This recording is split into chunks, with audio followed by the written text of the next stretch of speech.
Hello, world. Welcome to the Speed Strength Show. I'm Braden. I'm Danae. And I'm Tommy. And do we know if English is the only language that uses other languages as part of the words from other languages as part of it? Or do other languages do that as well?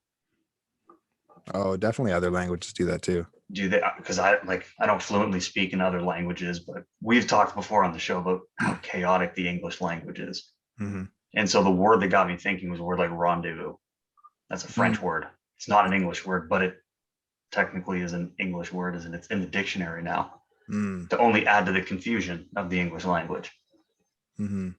So, I mean, Yeah. Danae, you've traveled more internationally than we have. Is that like, I don't know if you speak any other languages as well. Like, do other languages do that?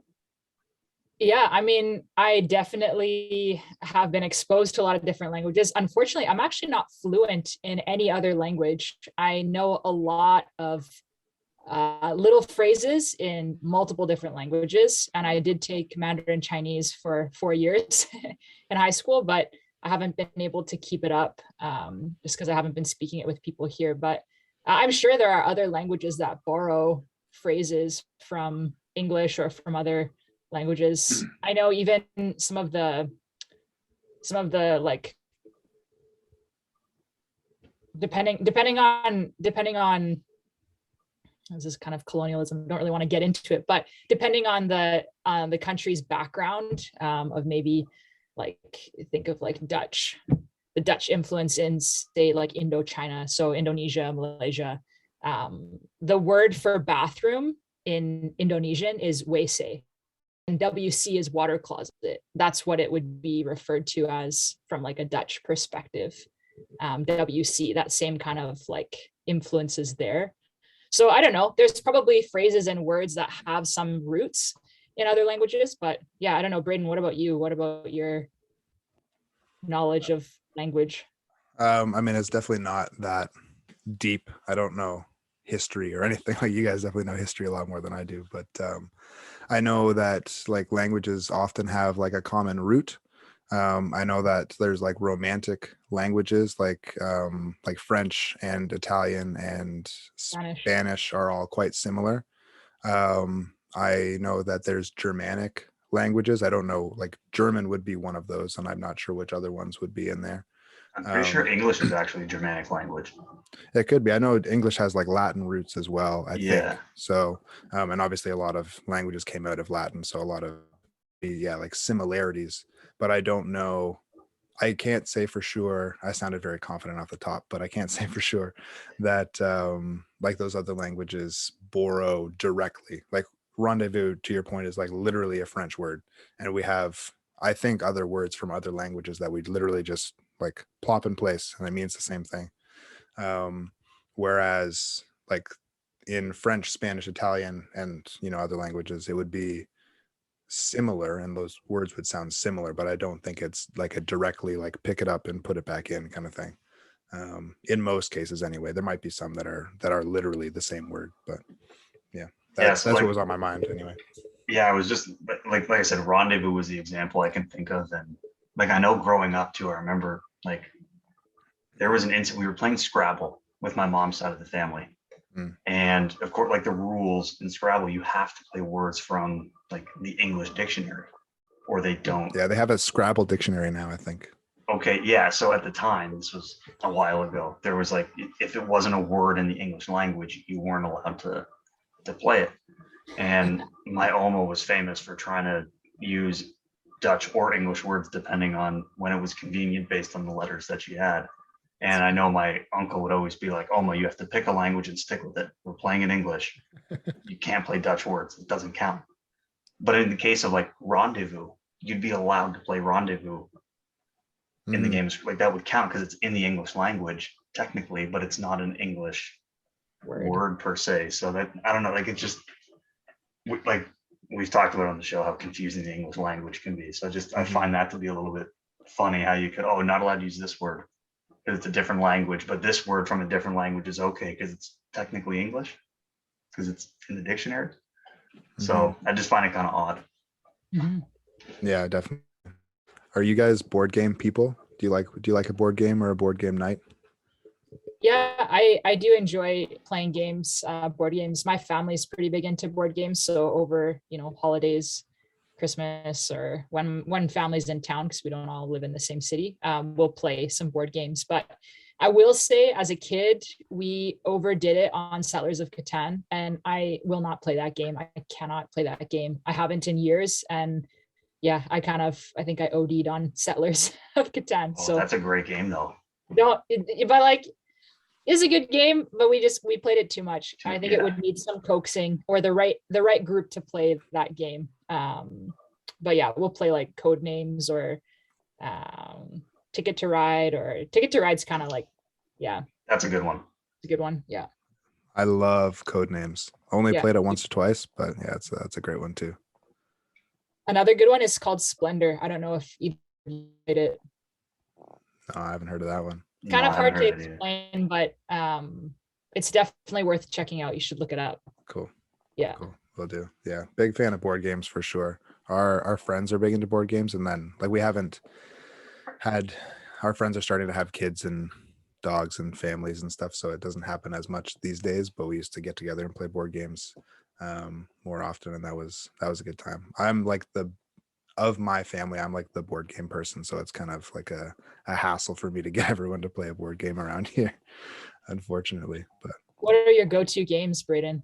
well, we have Scrabble here, so that's probably the most of a go-to. We played Monopoly. There was a period of time where we played Monopoly a lot for like a few months growing up, and tried to like legitimately finish a game. But then we started introducing, like, instead of losing all your money, you can go into debt and stuff like that. So then it just went on forever. It never So yeah, ends.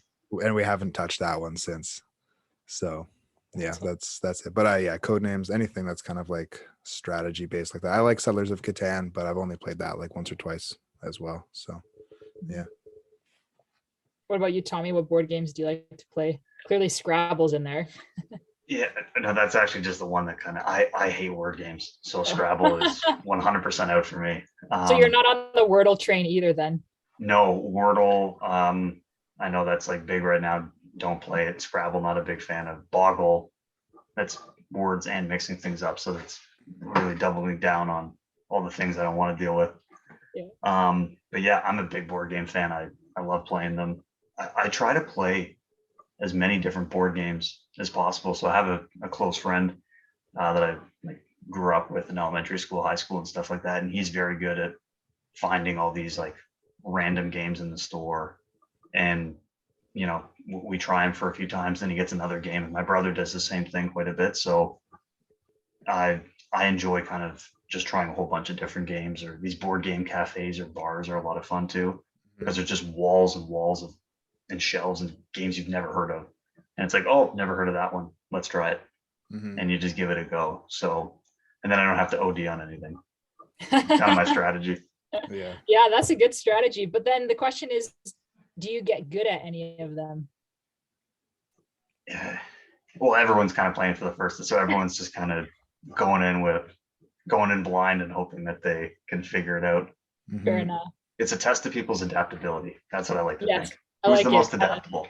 I like it. That's good. I can't believe I forgot to mention euchre. I really, really love, like, I like card games, but euchre for sure is like, if I could pick any game to play, I can't get tired of that one for sure. But yeah, anyway, not really a board game because it's not on a board. But anyway, Card games with pieces count too. yeah, that's true. That's true. Yeah. That's true. Something that came to mind a little bit while we were talking with like anything that's a game, I guess games get competitive. Depending on the environment, there can be, room to experiment, like what Tommy was talking about, like you're just pick up a game and play it. Like there's not a lot of pressure to succeed because it's a new thing, right? There's no real reason you should be good at it. But that's not always the case. Sometimes there is pressure to succeed, and sometimes there's fear of what happens if you don't. And that was one of the things that we wanted to start off talking about in this episode, was because we sort of went over the basics in the last time. And we have some case studies that we want to talk about, but the fear of failure is something that underlies those things. And so, yeah, pass it off to Danae to explain her thoughts Sure. on those things. Sure, sounds good. I mean, yes, board games can get very competitive, as can sports. When it comes to fear of failure, I think one of the take-home points from last time I was on your podcast was getting curious, right? Self-awareness is about getting curious about what you're feeling in the moment and why you might be feeling that way. The same thing can be said for fear of failure, right? So if someone is hesitant to try something, try a new sport, or they're heading into a big game and it's a sport they should be really good at, it's a sport that they've spent a lot of years playing, kind of getting curious and asking, like, why am I feeling so unsettled? Oh, it's because it's a big game. Okay, well, like, what else is here, right? Why am I feeling so afraid of failing? Oh, because I have friends and family in the stands. And okay, well, like, why does having them here make me feel afraid? Oh, because I don't want to let them down. Okay, well, why am I afraid of letting them down? So you can just see, like, you get at these layers and layers and layers and layers of asking yourself this kind of why question. And I think it's easier to ask, it's easier to ask ourselves why. It's harder to ask somebody else why, because it sounds very confronting. So rather than asking, like, say you're working with an athlete and they're expressing that they are afraid about a competition coming up, rather than asking them, like, why are you afraid? Because that's very confronting. You can ask them, like, what's underneath some of that fear? A what question. You're still asking the same gist of it, but you're not asking why. So it comes off as less confronting. But again, getting inquisitive, getting curious, asking yourself, like, what is this about? Like, where is this coming from? I think can really get at the root of it. Yeah, I don't know, Tommy, what are your experiences with fear of failure, or things you've observed with athletes struggling with that? Well, the fear of failure, I've seen it in a couple of different scenarios, and Braden, you've probably seen it in one of the scenarios as well. But with a sport like track and field, for example. So when I'm have my sport coach, technical, tactical cap on, there's track and field or athletics is not just, it's a sport that contains many sports and many different events. And especially at, the youth or the high school level, you want the athletes to try some different things and try different events, and not just write off jumping or throwing or running or whatever, because you want them to try it all. And maybe there's certain events that they like, but you sometimes get athletes hesitant to try new events or try something different than what they maybe initially thought they were signing up for. But so that can be a little bit tricky. And then the other one, at least from a strength conditioning standpoint, is not so much the fear of failure to try a new event, but anytime somebody starts to load heavy for the first time. Mm-hmm. And there's a fear of failure, not necessarily because they're going to let somebody down, but there's like a threat response where, like, I could get hurt or I could get injured. It's maybe not so much a social thing anymore. It's like, oh, I'm fearing for my safety. I don't want to get under that heavy bar and have anything go wrong. And there'd obviously be other sports as well that, where the risk factor is a little bit higher. So that's sort of where I've seen fear of failure come in, is sort of with trying new events or trying new things. And then anytime there's like an actual like physical or safety threat to people, and then they are a little more hesitant to want to try something because of that. Mm-hmm. And you bring up two really good points. The first I'll speak to real quick. So when it comes to more of the mental, emotional side of it, of navigating fear, one of the things you can explore with athletes is, like, what's the worst that can happen? Like, at a youth level, if they're trying a new event within track, what's the worst that can happen? Like, this track meet doesn't go as well. No one has expectations of you to go out and be amazing if you never tried it before.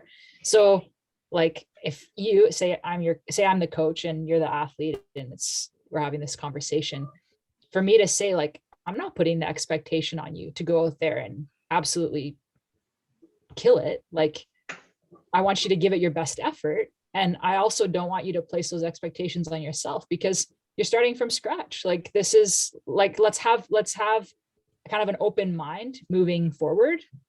and give it your best effort. And if it's not something that you enjoy and it's not something that you want to keep, hey, no harm done. Like, you've given it your best shot. Or if they're like, yeah, well, it didn't go well, but like, I do really enjoy it. Okay, well, now we got some work to do, right? So worst case scenario is maybe even framing failure as something different, right? So rather than thinking of like stepping into a situation and failing or succeeding, I like to think more open-mindedly about how we define success and how we define failure. But you could pitch it to an athlete as, you're either going to learn or you're gonna grow, right? Like, you're gonna succeed, you're gonna learn, you're gonna grow. Those are some options there. And then the second point that you make with something like powerlifting and load, it's different, right? The risk, essentially your threat defense system gets triggered in both situations. It's just, in one situation, it's like a threat to your sense of self and your ego. And in the other situation, it's an actual physical threat to your body. And we can think of that from a biological perspective too. If you're getting chased by a bear, it's just, now our bears are threats to our self-concept from a mental and emotional perspective. But with the case of lifting, this is actually a threat to your physical safety and well-being, right? It's a threat to your body. So with this one, I don't know. I mean, in all these situations, it's a case-by-case situation with your athlete and how well you know them. But with the lifting, like, I'm curious, Braden, this is your area of expertise. What are some of the conversations that you've had with your athletes when it comes to loading and trying new weights that they've maybe never been under the bar with before? So definitely I mean, there is some element of the like fear of safety kind of thing, and you'll see people's movements and stuff change if they are in the mindset where this is hard, this is like, I'm gonna fail maybe, and they'll move in such a way to make it more likely that they're not gonna fail, even though they're not hitting it to the same standard that they should normally be. So I find that, reassurance it helps a little bit, that like, I'm your coach, I know how you lift, I know what you're capable of, and I'm not going to program something that you're not going to be able to do. Yeah. So that kind of a thing can help. Things that increase the sense of safety help a lot. So like, the rack has safeties that'll catch the bar if you're not able to get out of the bottom. Having a spot, I know for myself personally, it doesn't honestly matter at all if I feel that the person spotting me is capable of lifting the weight that, or like capable of actually helping me. Just the fact that they're there, I feel safer and I'm able to move a lot more comfortably. So those kinds of things can be helpful. I have found people, if they've had like one specific like setback or injury in their history, then they'll associate that weight with danger. So then there's different kind of loading schemes you can do to kind of get like more comfortable around that weight, and then the block, you can kind of work around it. So there is different strategies you can use, but the biggest thing I think is session to session increasing the safety. So having a spotter or whatever, that kind of thing can help.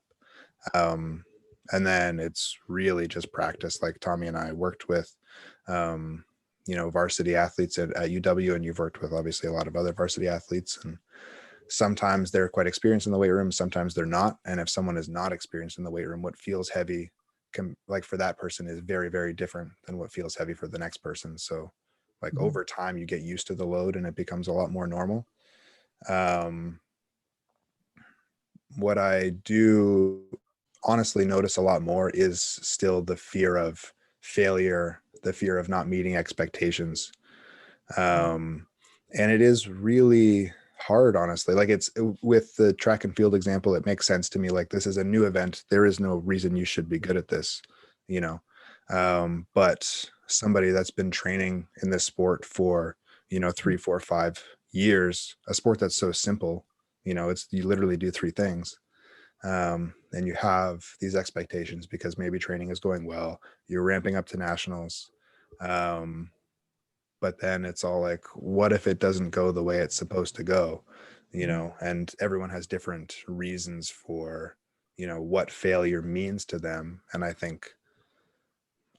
I feel that a lot of the time when people are very afraid of failure, it, to your point, it's a reflection, it's attack on their sense of self and Mhm. like how they themselves and their self-worth and things like that. Mhm. And I find it really hard to kind of help athletes let go of those expectations, because I find that if you don't have the expectations, then there is no failure. It's just learning, to your point, but it's when they care so much about their performance, it's hard to let go of those expectations. Definitely. And I think you still need to have expectations. Like you still need to strive for something. You still need to have goals set, but Mm. it's how do you respond when those goals aren't met? Because they're not going to always be met. Definitely in a sport like track and field, or even with weightlifting, right? You can go out and have a PB in a weekend competition and still not win. Like that's how the sport works. And so having self-referenced goals and self-referenced expectations, I think, are something that's really important, because what you're doing is you're helping to create a sense of control. So my brain was going when Braden was talking about all these things I had to jot down with my pencils. But when we think about, you mentioned verbal persuasion, or like talking to your athlete and telling them like, hey, I'm your coach. I've seen you move. You're ready for this. We've been programming your training to lead you up into this competition. This is from self-efficacy theory, right? So the more you can boost someone's sense of self-belief that they can actually go out and successfully meet the expectation or the demand at hand. Verbal persuasion is something. So as a coach talking to your athlete, you mentioned having multiple athletes in the gym at the same time. So maybe you've got a training partner, or you've got training partners, and one person will get under the bar and lift it fine. And then the next person's like, oh, if he can do it, I can do it. That's called vicarious experience. So like I can think that I can successfully achieve that weight or lift that weight because I saw someone who's relatively similar to me in stature and athletic ability go out and do that. Now it's really tricky if you've got athletes that don't feel like they're similar at all, because say Braden and I go to the gym and Braden gets under bar and lifts it, and he's like, all right, it's your turn. I'm like, heck no, I can't do that. Like, there's no way, right? And so that's not going to be helpful. The most helpful thing in boosting self-efficacy is mastery experience. So that's me reminding myself of all of the times that I have successfully come up against something like this before.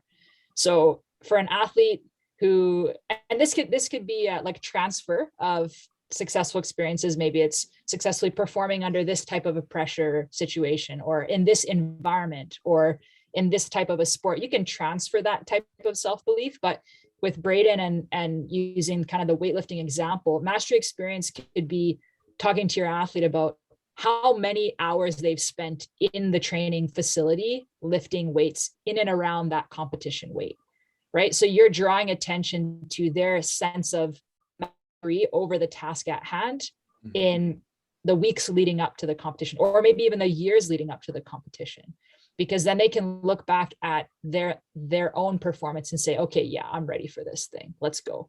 Mm-hmm. So that's quite powerful. And then you mentioned also, Braden, athletes who have done something like weightlifting. It's one sport. It's simple in the fact that it's like 3 different things, combined total of a weight based off of your own, I think, body weight as well, right? It's like it's a relative strength.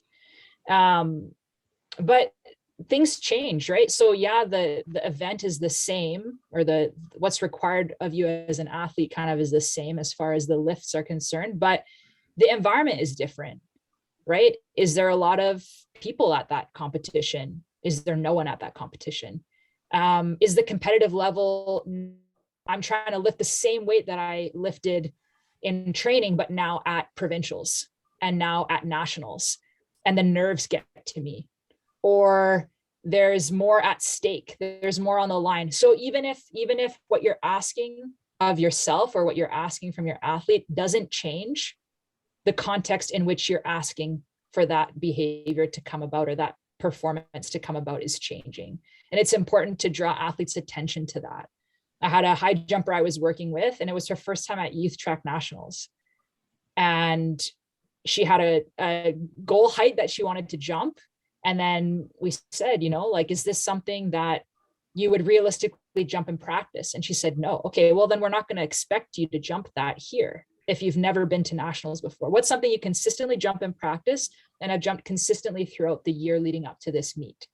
She gave me a number. I said, okay, this is what we're shooting for here, because there's way more fun, there's way more competitors. You're one of the youngest in your age category.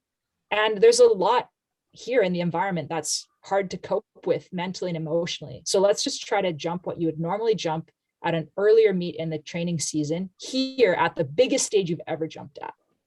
And that we can look at and say, that's quite a success for you to cope with all of this pressure and all of this, you know, like extra stress of the environment. And she said, yeah, that makes a lot of sense.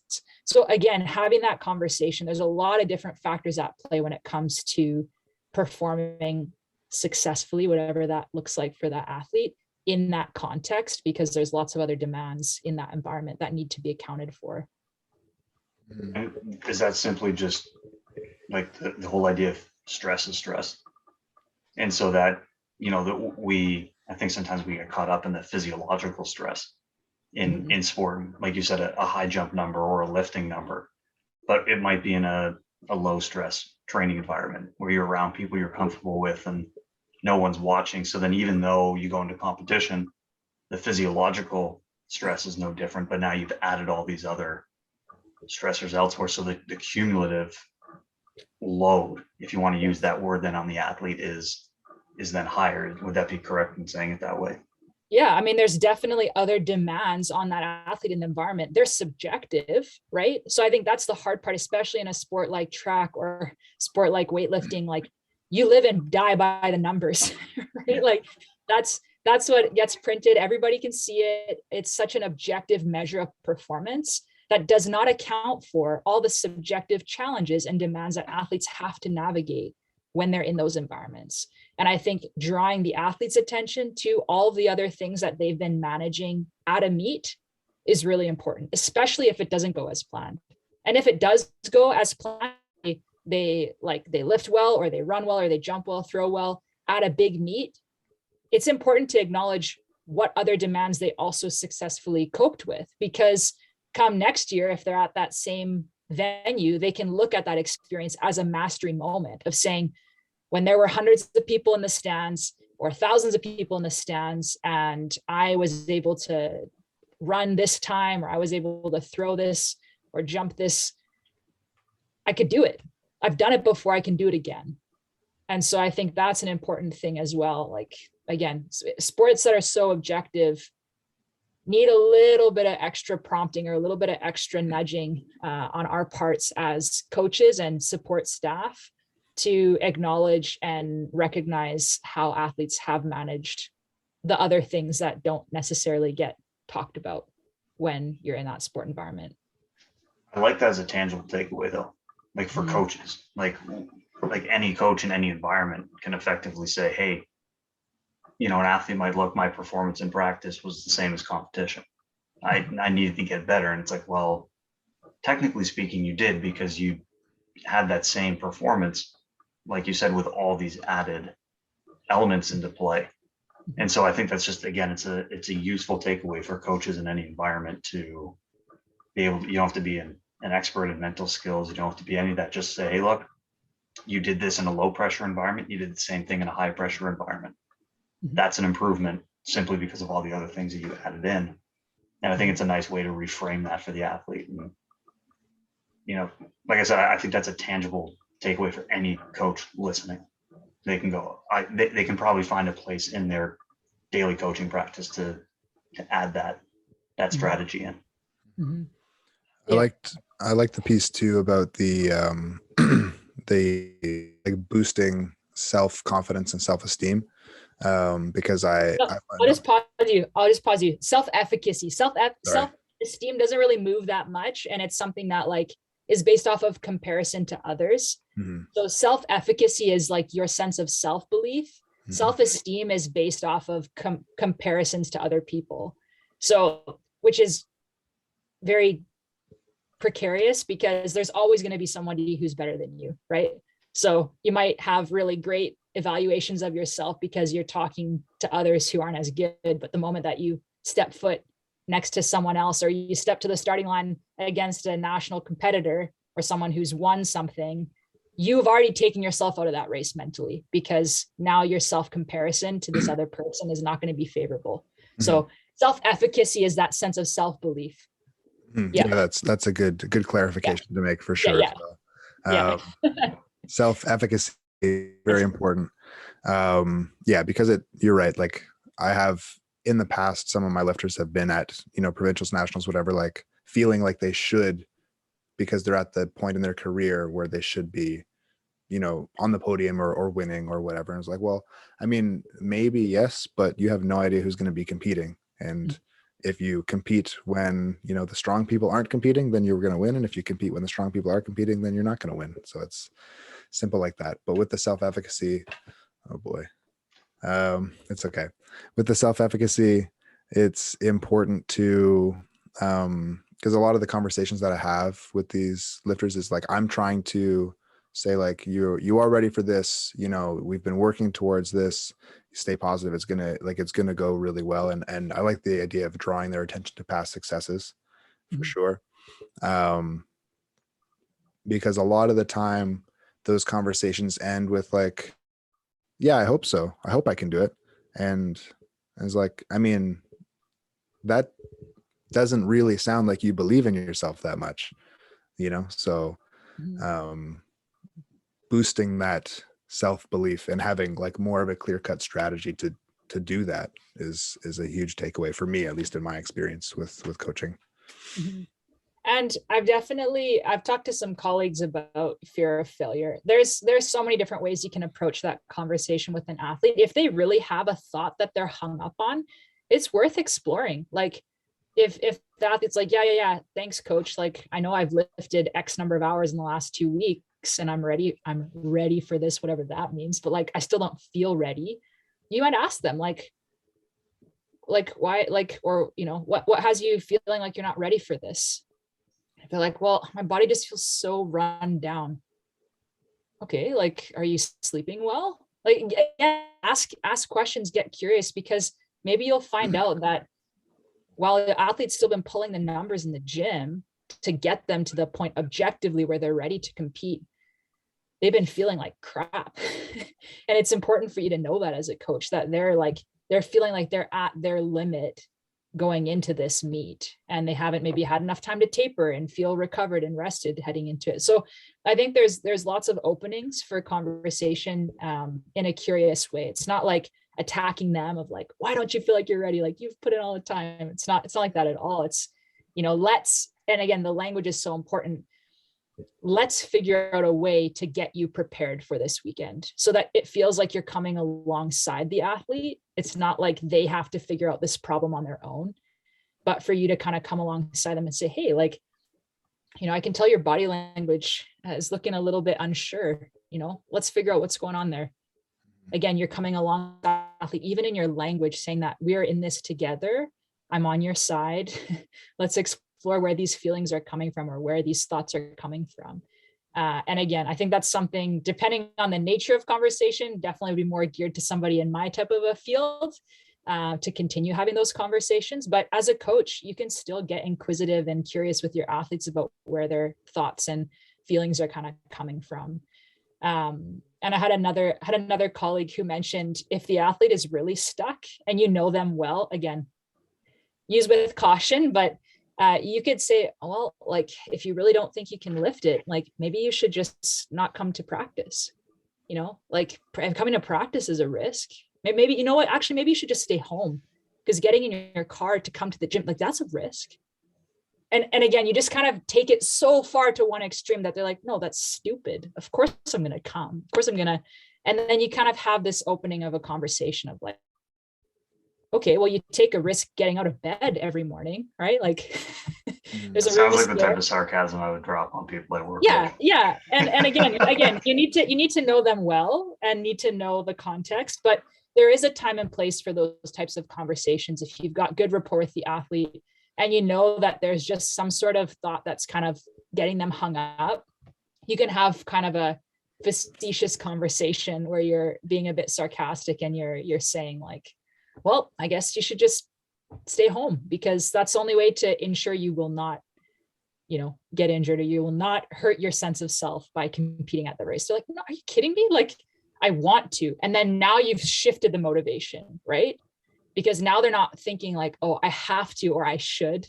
I have people in my life that tell me, or have said to themselves, don't should on yourself, right? It's gross. But it is a funny phrase to having that type of a conversation with an athlete, where you get them to the point of like, no, I want to compete. Okay, now let's talk. Because that's an intrinsic motivation of saying, I am choosing to do this. I'm expressing, from a place of autonomy and choice, I want to do this. And now you can shift even the maybe even the body language of the athlete from being timid and shy to being like, are you kidding me? That's stupid. That's stupid that you took it all the way to the fact that I shouldn't even get out of bed. No, I want to go and lift. I want to go and race.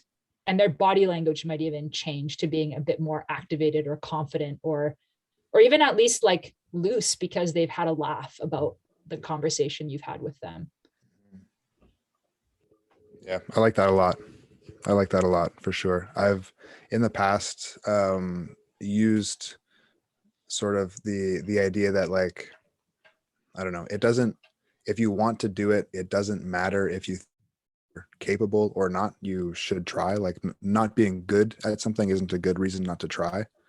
And it doesn't matter if you feel ready. It doesn't matter if you're going to succeed or not. Like, you're signed up for this meet, so you got to figure it out. Like, you got to go, you got to do it. You're competing. So, but I like that. The way to get there, I think, is better the way you said it, for sure. My way definitely sounds a lot more like an attack. So. It's like Inception, really. That conversation of taking it so far to one extreme is almost like Inception, because you take it so far one way that they're like, are you kidding me? Of course I'm going to go and run. Of course I'm going to go. Of course I'm going to lift. Yeah. So then you've kind of planted the idea somewhat sneakily in their head that they actually want to do it. And you probably know full well they want to do it too. There's just something holding them back. Tommy, it looked like you're going to say something. Well, what I was curious about, like, so there was some of the, like, we talked about this fear of failure thing, and this is a question that I'm kind of coming up now, because, like I said, I work with a bunch of coaches where we've dealt with fear of failure in terms of, trying to get kids to try new events, or lifting heavy and they've never lifted heavy before.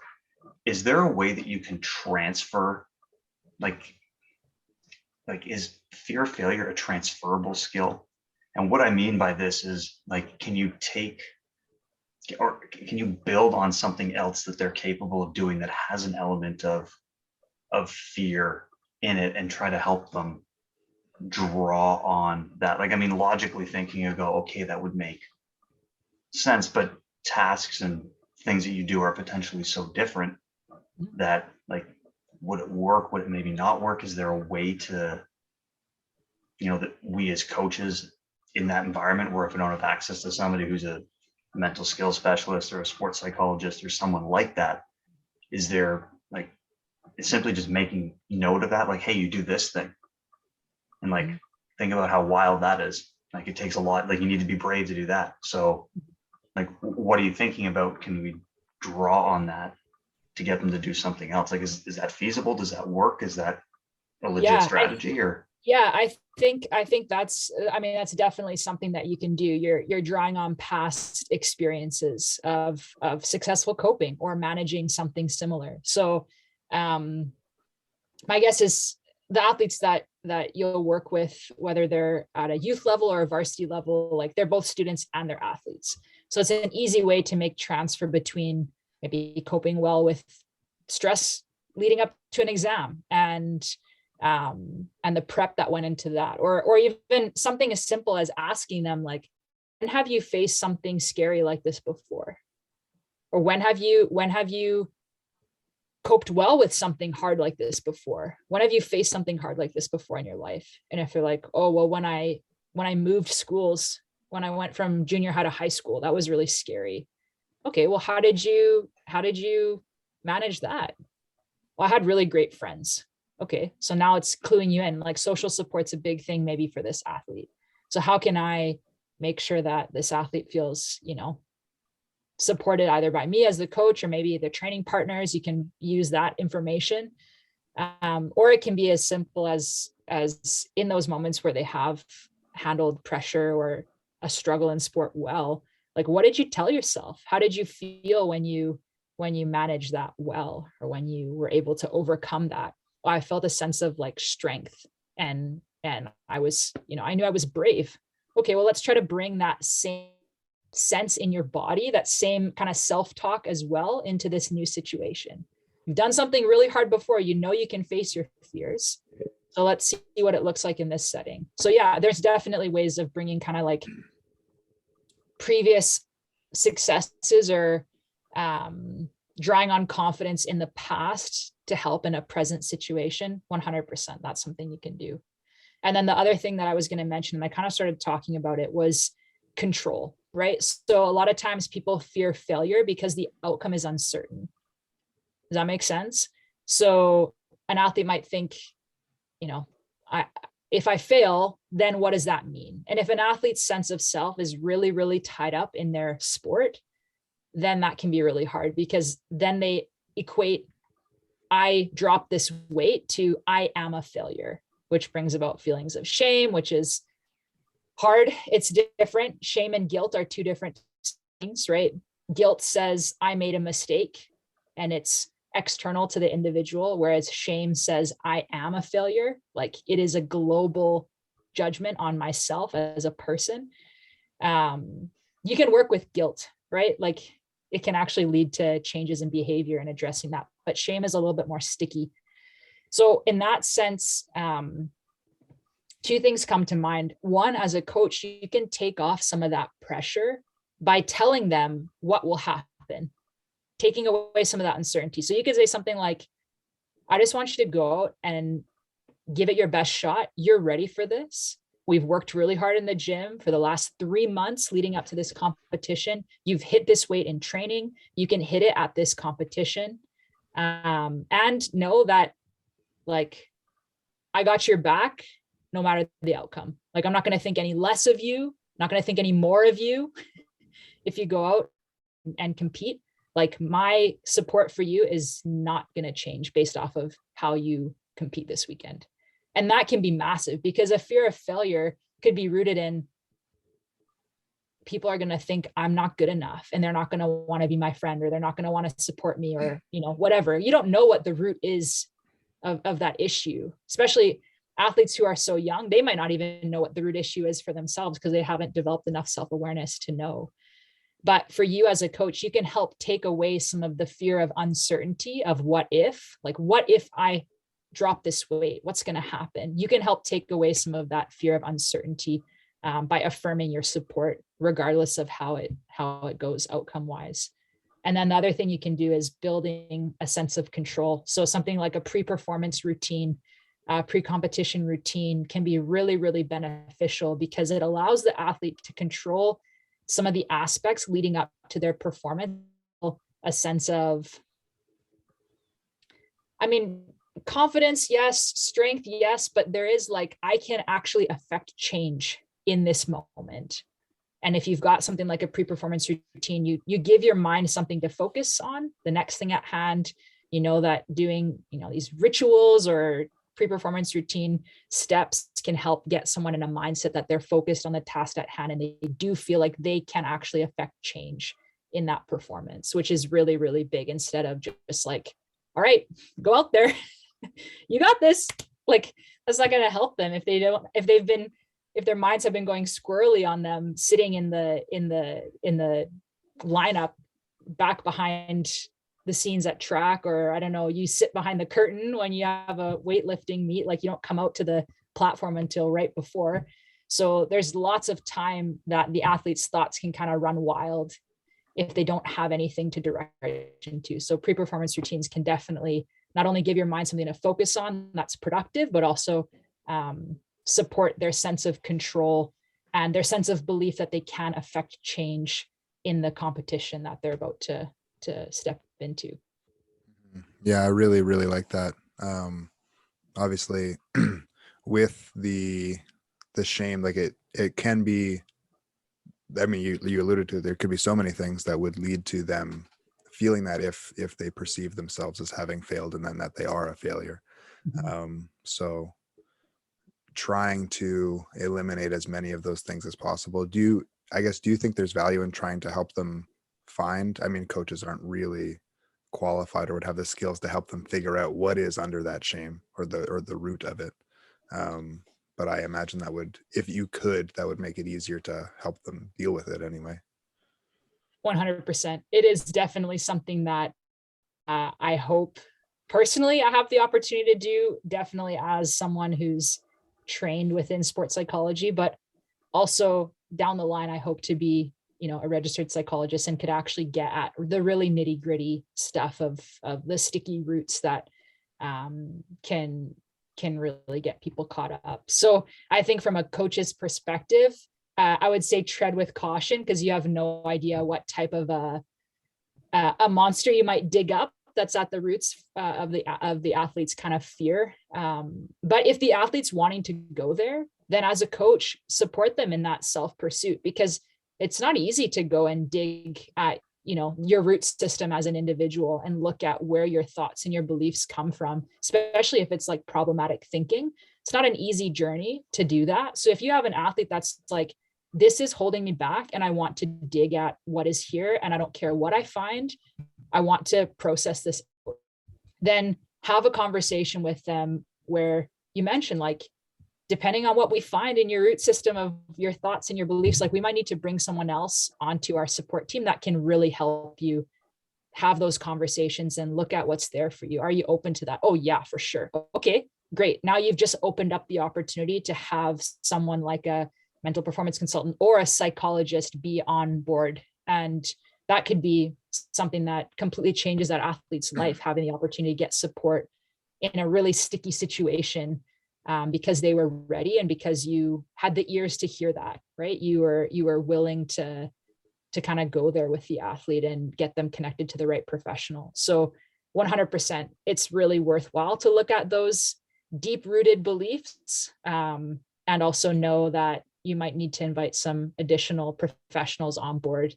But if the athlete wants to go there, walk with them on that journey. That can be really impactful for them to know that they're not really alone on that journey either. You're supporting them in it, and you'll do your best to work with them in the sport environment, but then they've got someone else they can speak to about some of those really deep-rooted thoughts and core beliefs. Mm-hmm. Yeah, definitely. That's it. You go ahead, Tommy. Well, I was just going to say, I think there's benefit to the humility of that, right? Where the athlete, often most athletes perceive coaches as experts who know everything within their sport.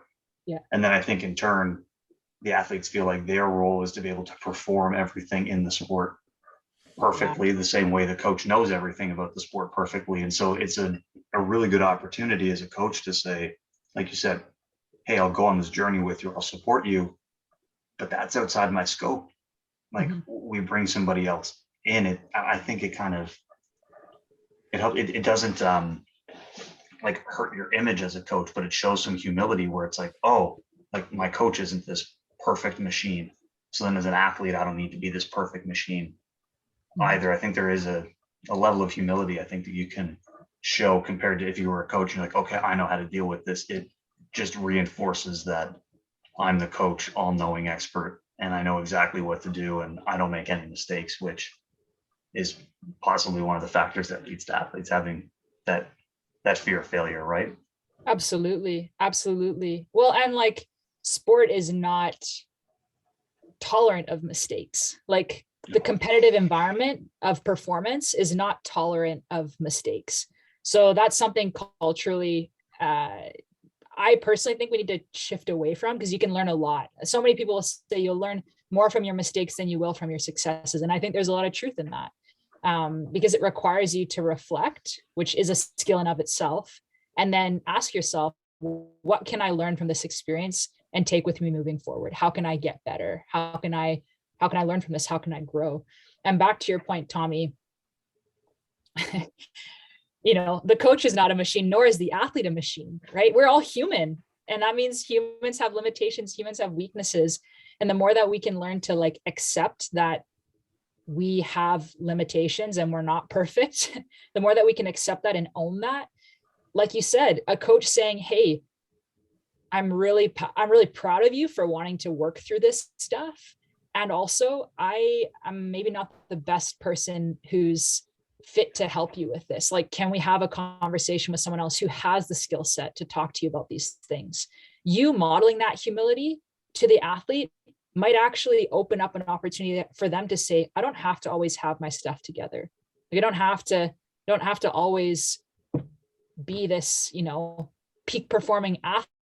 Obviously you want to be that as best as you can, but it's not going to happen every day for 365 days for a year, for 5 years down. It's just not going to happen. So I think you make a really great point about modeling. And if a coach is able to kind of model, hey, I don't know everything. Hey, I'm learning. I'm constantly growing. If a coach can model that from the top down, just think of the learning environment that that team will have from a training and practice perspective. That's incredible. Because then the athletes can say, this is the time at practice for me to try things and make mistakes and learn from them. And now I know that didn't work. So come competition, I'm not going to try that in competition. I know what's going to work for me because I've tried and failed and learned and grown so much in my practice setting because my coach opened up the opportunity for it. Yeah, that's absolutely 100%, 100% true. There was one that I wanted to ask for sure in this session is I've seen the performance anxiety or the fear of failure and things like that leading up to a big competition. It affects the day, or it can affect the day for sure. But it can also affect, the week leading up or the months leading up in terms of, the sessions that are perceived as more important, the heavier sessions, the more specific sessions, can either, they can go really well and then you feel you have a high level of self-efficacy, or they can go poorly and then now all of a sudden you're doubting absolutely everything. And yeah, just hoping to be able to help people not put as much pressure on themselves to, succeed 365 days a year, and still trust that it'll be there when it needs to be there and not doubt this day because, 4 weeks away from competition, you had a bad lifting session. And I've also had some people, or like one lifter in particular, the night before a meet, he sleeps terribly, which obviously that affects the day, and he sleeps terrible because he's nervous about the next day. And just, yeah, like those kinds of things leading up to the day, is there strategies that people can employ to deal with those things? I would second that too.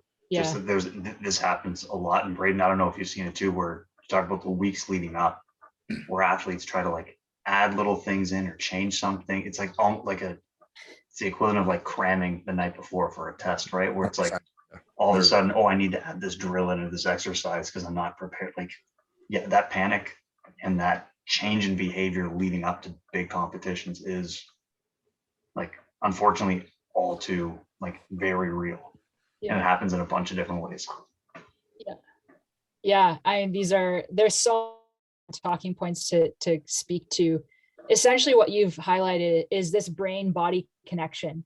So I don't know, depending on how this films, whether my hand's going to be forward or back, but essentially your brain and your body get disconnected. If you're anxious, you're probably thinking about what's coming in the future, trying to control it, but your body's not there yet.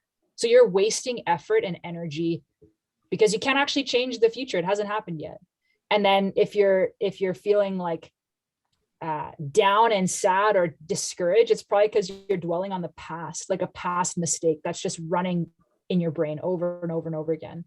So bringing someone to the present moment, which again, mindfulness is a bit of a buzzword or a topic that's commonly talked about. LeBron James has been a big advocate of it lately. I think he speaks quite openly about his mindfulness practice or meditation, but essentially it's just bringing yourself back to here and now. And so getting your brain and your body connected, because you can't change the past, control the future. So let's control the now. For an athlete who is feeling anxious the night before, a big meet or a big competition, I think having them practice, obviously in the weeks and months leading up to this, strategies for calming themselves down, or they're called down regulation strategies, because essentially they're too amped up, they're feeling so anxious, or they're feeling so stressed about the situation, that then their brain can start playing tricks on them of like, oh, I'm so anxious, like that means I don't have what it takes, right? So prior to the competition, working on like down regulation strategies. So there's breath work that an athlete can do to really bring themselves to the present moment, focusing on their breath. Breathing also stimulates the vagus nerve, which stimulates your parasympathetic nervous system, which is the rest and repose or rest and digest. So calming down the nervous system can be helpful. But if they've not really worked on breathing practices, sometimes giving them that in the moment is not going to be helpful. But asking them something simple like, hey, what do you do to calm yourself down when you're feeling uptight? Hey, I like to chat with my friends a little bit. I like to have a hot bath. I like to go for a walk in nature.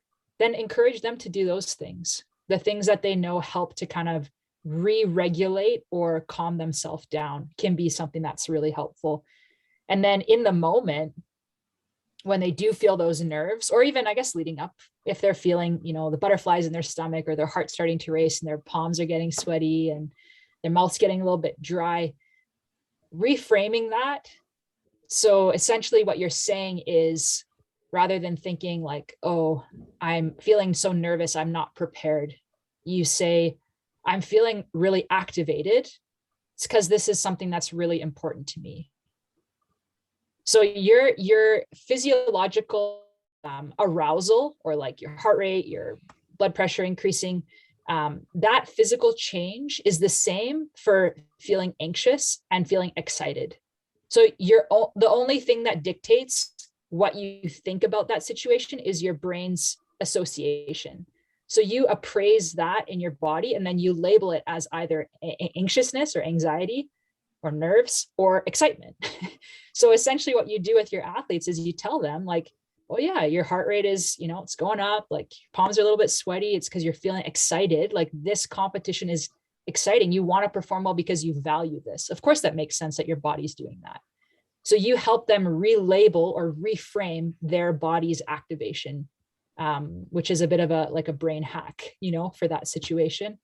But I think definitely taking time to learn down regulating strategies, developing a pre-performance routine to build a sense of control up to the competition are longer term strategies that I think need more time to develop, but are really effective when they're there. And if not, you can still reframe or reappraise, your body's activation pathways by labeling it as excitement and something that you value, as opposed to this like threat that you're not prepared to meet. Mm-hmm. Yeah, definitely. Relabeling it, I think, is super, super helpful. I was going to mention this earlier when you were talking about the pre-performance routine. I like that too for bringing people to the present moment. Mm-hmm. Where like you don't need to, like in powerlifting, we have, generally speaking, 10 minutes between attempts.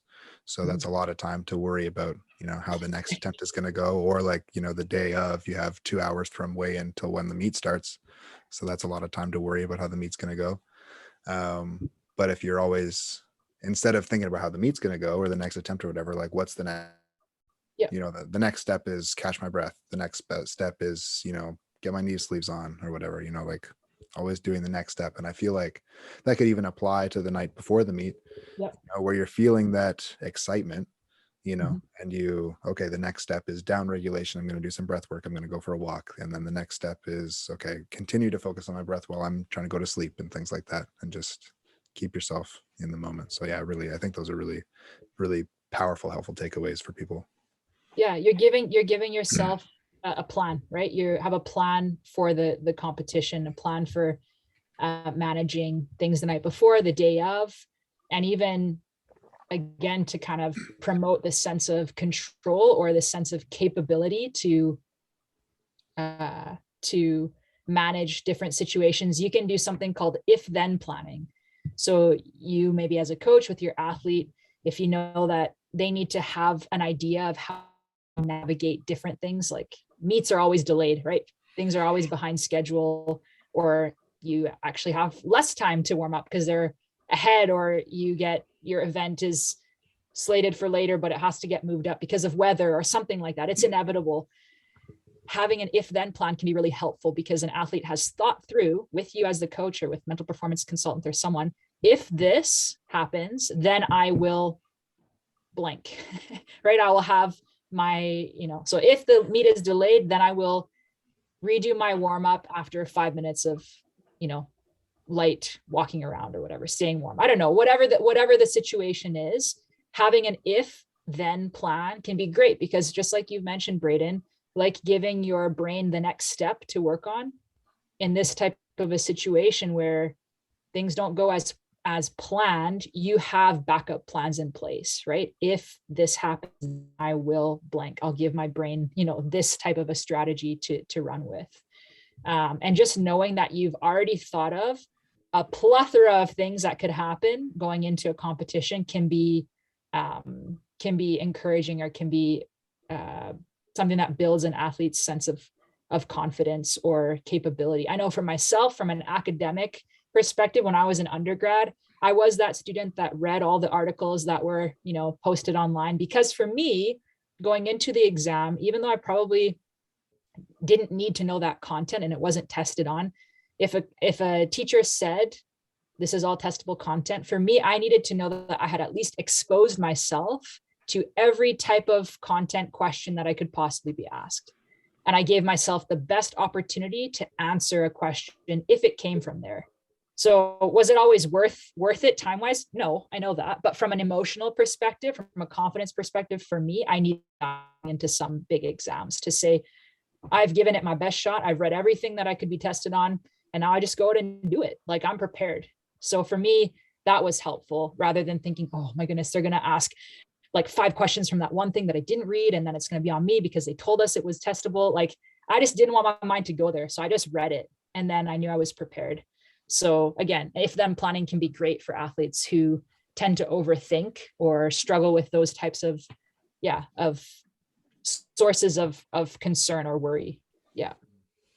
I like that too, because I think something that you alluded to there that helped you feel confident was like knowing what you needed to do to feel prepared for the exam. And I think that, I mean, we've I'm sure touched in that direction, at least in this conversation, but having the conversation, like, what would it take for you to feel prepared or confident about this competition? And like, how can we, from where you are, how can we get you there? And then you do feel confident, and like you will succeed on the day if you feel like you are prepared for it. And what I love about how you phrase that is you ask the athlete, what would it take to have you feel prepared for this weekend meet? So you're asking them, and what does that support? Self-awareness, self-reflection. You're also positioning it as, what can we do? So you're coming alongside them as your coach, as the coach, which is fantastic, so you don't feel alone in it. And because you're asking them, there's autonomy. They're able to say, I need this. And a lot of times, whether you're a youth athlete or an adult athlete or just an adult period, we do not advocate for what we need. We don't know how to ask for what we need. It feels scary to ask for what we need. So you're providing the opening for an athlete to say, I need this. So I love that. I think how you phrase it right there is fantastic. Self-awareness, autonomy is supported in that conversation, and you're coming alongside them in a connected way. You're not attacking them. So I love that. Yeah. And you get a chance, I would guess, you're going to get to practice it. And does it work in training or does it not? And if it works in training, that's like, okay, we can move that into competition. If it doesn't, like you said, you go back and loop back around, come back to the drawing board and find a new way to do it. So exactly. Yeah, it's a good takeaway for sure. All right. That that's incredible. I think that was a really, really great conversation. If either of you had any more that you wanted to share, then we can do that for sure. But I think that's a great place to leave it. I feel like I have my questions answered, and I'm better prepared to help my athletes going into competition and stuff. Yeah, we got through the two. Like I said, I had the one about fear of failure from a threat response, and then I'd gotten the one about trying to get people into new events, and that comes high school track and field coaches right now. They're trying to score points. Meets are coming up, so they want kids to be versatile and try a bunch of different events. So there's always, how can we get them to try that? So yeah, those are the two that I got. So we got through those. So we met the quota for if people asked and they wanted answers to something, we at least met the demands of the listeners. So we did well there. Also, speaking from experience, I know that music can be something that helps keep people present or get people, instead of being nervous, they're excited and things like that. I know I always had specific songs that I like to listen to at certain points when I was competing and stuff, because it really gets you in the right headspace. Absolutely. Yeah. A pump up playlist, right? Yeah. We definitely can lean on music for sure. So as I guess to share what we've been listening to lately. It's been a little while since we recorded, so there is probably a lot of content for Tommy. And I think you're a music person, right, Danae? Yeah. Or if you have your favorite pump up playlist or favorite songs you like to listen to get you amped up for whatever, then. Well, we could do that. We could share our PR songs or our current PR songs. Yeah, sure. That's a good one. If we have them off the top of the head, I don't know.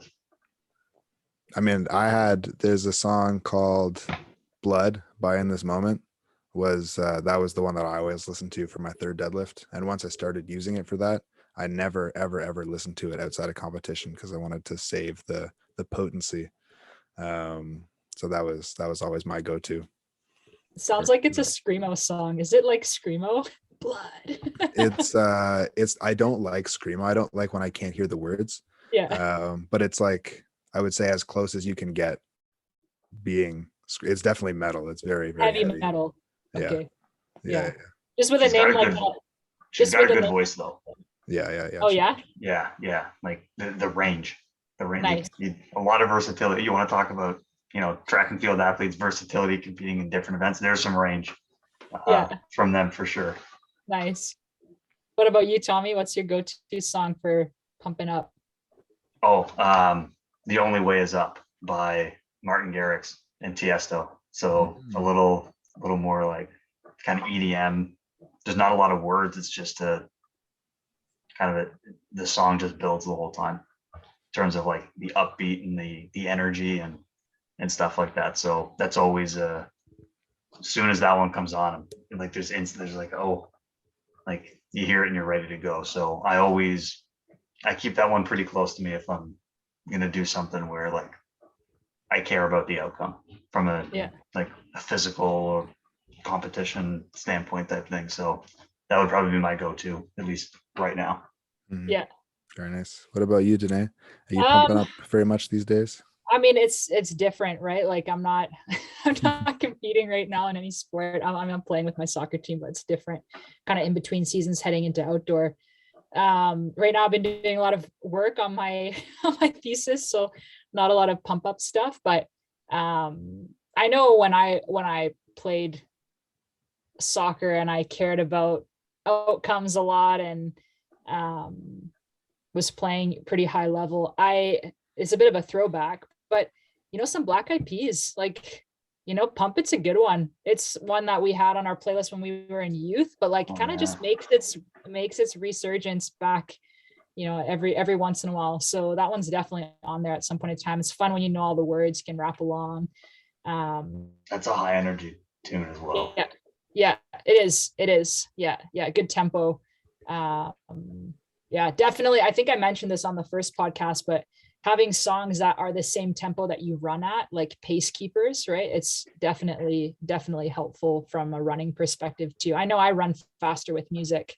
I'll like my watch will buzz at the kilometer mark and I'm like, ooh, that was a quick one. Let's see if I can keep it up because the music is helping out. But lately it's been a lot more chill music. I think I'm feeling a little bit stressed trying to finish up my document here. So it's more stuff to keep me calm. But I definitely came across a new song this last week that has been something that I've been listening to. It's more groovy though. I think Tommy, you'll appreciate it because it's got some flavor to it and also some sass to it. Have you heard of the band Lawrence? No. Okay. I think it's a brother sister duo, and they've got a lot of like other musicians, saxophone players, percussion, all that. But it's I think it's a brother sister duo. He plays keys and sings, and then she sings, and her range is phenomenal, and she can belt. It's incredible. So the song is called "Don't Lose Sight" by Lawrence. Definitely check it out and let me know what you think. It's got a good kind of beat to it, but it's also got some really flavorful notes and Like a bit of chords. funk and groove to it. Like Yeah, it's okay, good. all right. Yeah. I can do that. You'll have to send me a message to let me know what you think about it. Oh, 100%. Yeah. 100%. Amazing. Yeah, this was a great little series that we did. Great takeaways all the way around. So thank you again, Danae, for coming on. Yeah, huge thank you for 2 episodes. Thanks for having me. It's been fun. So if people want to find you, get in contact with you, or inquire about your services, how can they do that? Yeah, so you can check out failbettertraining. That is a team group of us. There's 3 of us, Ashley Kucher, who's our founder, and then Lonnie Silversides, and then myself. We're both consultants or trainers. Yeah, check out the website. Our individual contact info is there. We also offer a course that supports resilience and responding adaptively to setbacks in sports. So if you want to sign up your team, you can do our team training program. It's online, and we would love to have you take part in that. If this is something that you feel like you could use some support in with your athletes, learning to cope with struggles, failure, setback, adversity, we would love to help team up with you to support your athletes in that. And then, yeah, if you want to contact me directly, you can email me at Frentz, Frentz @ualberta.ca. Be happy to hear from you. Very good. Yeah, it sounds, I can't imagine not wanting to have a full team of resilient individuals. So definitely. Yes. Yeah, find me a Definitely coach sign that up. says no to that. Yeah. And like, I want everybody on my team to fold like a cheap tent from Canadian Tire the moment things go wrong. No one's gonna tell you that. Yeah. No. Nobody. No house of cards over there. No house of cards no. And for the rest of us, you can contact us at Speed Strength Show, Speed Strength Performance, or Braden Southern, or Directed Strength, all on Instagram. If you want us to bring specific people on or have Danae back, or questions, comments, anything, we'd love to hear from you as well. Until next time, that was the Speed Strength Show. Thanks for coming along, world. We'll see you next time. Peace.